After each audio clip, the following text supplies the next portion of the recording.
Hi everyone, welcome to Vantha's happy home. ఇవాల్టి recipe పరమాన్నం అండి. చాలా ఈజీగా చేసుకోవచ్చు. మీరు ఎప్పుడు చేసినా చాలా పర్ఫెక్ట్గా వస్తుంది నేను చెప్పినట్టుగా చేస్తే. పరమాన్నం తయారు చేసుకోవడం కోసం ఫస్ట్ ఒక కప్పు రైస్ని తీసుకుంటున్నాను. ఈ రైస్ని 2 to 3 టైమ్స్ శుభ్రంగా వాష్ చేసుకుని కొద్దిగా వాటర్ వేసుకుని నానబెట్టుకోవాలి. ఇక్కడ 1 అవర్ కానీ హాఫ్ అన్ అవర్ కానీ నానబెట్టుకోవాలండి. ఇలా నానబెట్టడం వల్ల మన రైస్ అనేది ఫాస్ట్గా కుక్ అవుతుంది. నెక్స్ట్ మనం ఏ కప్తో రైస్ తీసుకున్నామో ఆ కప్కి 3/4 పార్ట్ సగ్గుబియ్యం కూడా తీసుకుని ఒకసారి వాష్ చేసుకుని వాటర్ వేసి నానబెట్టుకోవాలి. ఈ రైస్తో పాటు సగ్గుబియ్యాన్ని మీరు హాఫ్ క్వాంటిటీ కూడా వేసుకోవచ్చండి, లేదంటే 1/4 కప్ కూడా యాడ్ చేసుకోవచ్చు.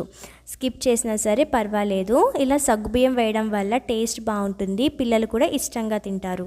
అండ్ నెక్స్ట్ ఇవన్నీ సోక్ అయిన తర్వాత మనము ఒక బౌల్లో 5 కప్స్ మిల్క్ అండ్ అలాగే 3 కప్స్ వాటర్ యాడ్ చేసుకోవాలండి. ఏ కప్తో రైస్ తీసుకున్నామో ఆ కప్తోనే మెజర్ చేసి వేసుకోవాలి. ఈ మిల్క్ బాగా బాయిల్ అయిన తర్వాత మనం రైస్ని కూడా యాడ్ చేసుకోవాలి, నానబెట్టుకున్నది.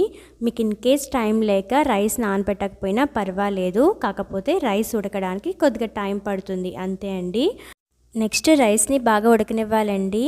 పరమాన్నానికి రైస్ పొడిపొడిలాడుతూ ఉంటే బాగోదు కాబట్టి ఇలా 90% ఉడికినప్పుడు కొద్దిగా స్మాష్ చేసుకోవాలి. మీరు నార్మల్ గరిటతో అయినా స్మాష్ చేసుకోవచ్చండి. పూర్తిగా ఉడికిన తర్వాత స్మాష్ చేస్తే కనుక మరీ ముద్దయిపోతుంది, కాబట్టి ఇలా 90% ఉడికినప్పుడే కొద్దిగా స్మాష్ చేసుకుంటే సరిపోతుంది. అండ్ నెక్స్ట్ మనం నానబెట్టుకున్న సగ్గుబియ్యాన్ని కూడా వేసుకుని ఉడికించుకోవాలి. మనం సగ్గుబియ్యం హాఫ్ అన్ అవర్ నానబెట్టాం కాబట్టి చాలా ఫాస్ట్గానే ఉడికిపోతుందండి.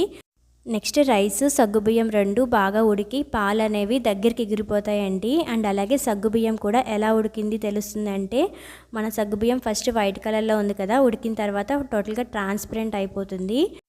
రైస్ బాగా ఉడికిన తర్వాత 1 కప్ రైస్కి 1 + 3/4 కప్ బెల్లాన్ని యాడ్ చేయాలండి.